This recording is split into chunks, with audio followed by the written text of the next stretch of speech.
বলুন আমিন। প্রিয় সুধী, মাহফিলগুলিতে আসলে কি লাভ হয় জানেন?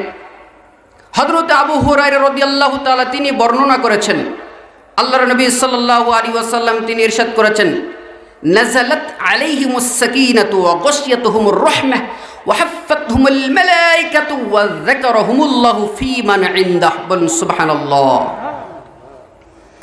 হযরত আবু হুরায়রা রাদিয়াল্লাহু তাআলা তিনি বর্ণনা করেছেন, আল্লাহর নবী সাল্লাল্লাহু আলাইহি ওয়াসাল্লাম তিনি ইরশাদ করেছেন, আল্লাহর বান্দারা মানুষেরা যখন আল্লাহর কোনো ঘরে বসে বা এমন কোনো জায়গাতে বসে বসে দ্বীনি ইলম শিখে অর্থাৎ পবিত্র কোরআনুল কারীম আলোচনা করে, পবিত্র কোরআনুল কারীম থেকে আলোচনা শুনে, তখন কি হয় জানো?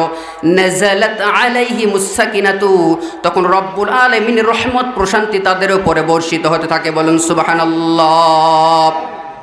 ওয়া গাশিয়াতুহুমুর রাহমাহ, এবং ফেরেশতারা তাদেরকে চতুর্দিক থেকে ঘিরে রাখে। ওয়া হাফফাতহুমুল মালায়েকাতু, ফেরেশতা তাদেরকে ঘিরে রাখে, আর তাদের মাথার উপরে রহমতের সাইমানা তাদের মাথার উপরে দিয়ে রাখে। বলুন সুবহানাল্লাহ। ওয়া যাকারাহুমুল্লাহু ফী মান ইনদাহ, এবং রব্বুল আলামিন এই বান্দা বান্দির সম্পর্কে যারা পবিত্র কোরআনুল কারীম শিখার জন্য এসেছে, যারা শুনতেছে করতেছে, এই সমস্ত বান্দা বান্দির ব্যাপারে রব্বুল আলামিন ফেরেশতাদের সঙ্গে আলাপ আলোচনা করে, মিটিং করেন। ফেরেশতারা রব্বুল আলামিনের কাছে চলে যাবে। আল্লাহ পাক বলছেন, ও ফেরেশতারা তোমরা কোথায় গিয়েছিলে? ফেরেশতারা বলবে, রব্বুল আলামিন আমরা আজকে ওই কবিরাজ পাড়া গিয়েছিলাম, ঈদগাহ ময়দানে, ওখানে আপনার পবিত্র কোরআনুল কারীম থেকে আলোচনা হচ্ছে, ওখানে আমরা গিয়েছিলাম। রব্বুল আলামিন বলবেন, ফেরেশতারা ওখানে কেন গিয়েছিলে? ফেরেশতারা বলবে, রব্বুল আলামিন আপনার বান্দা বান্দি তারা সেখানে আপনার কোরআনুল কারীম থেকে আলোচনা শুনতেছে। আল্লাহ পাক বলছেন, ও ফেরেশতারা রে তারা কি চায়?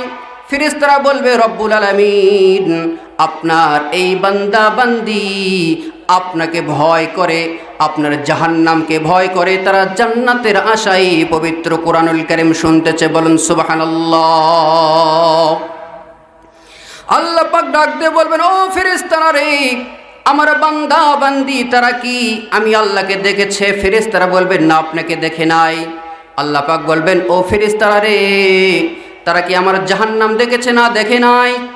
আল্লাহ পাক বলবেন, ও ফেরেশতা তারা কি আমার জান্নাত দেখেছে? না দেখে নাই।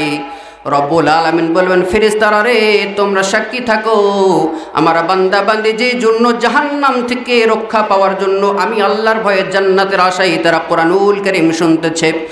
ও ফেরেশতারা তোমরা সাক্ষী থাকো, আমি ওই বান্দা বান্দিকে তার গুনাহগুলি তো মাফ করেই দিলাম এবং তাদের জন্য 8টি জান্নাতের দরজাগুলি খুলে দিলাম। বলুন সুবহানাল্লাহ। তাহলে পবিত্র কোরআনুল কারীম শুনতে এসে আমাদের লাভ না লস? বলেন, অবশ্যই লাভ।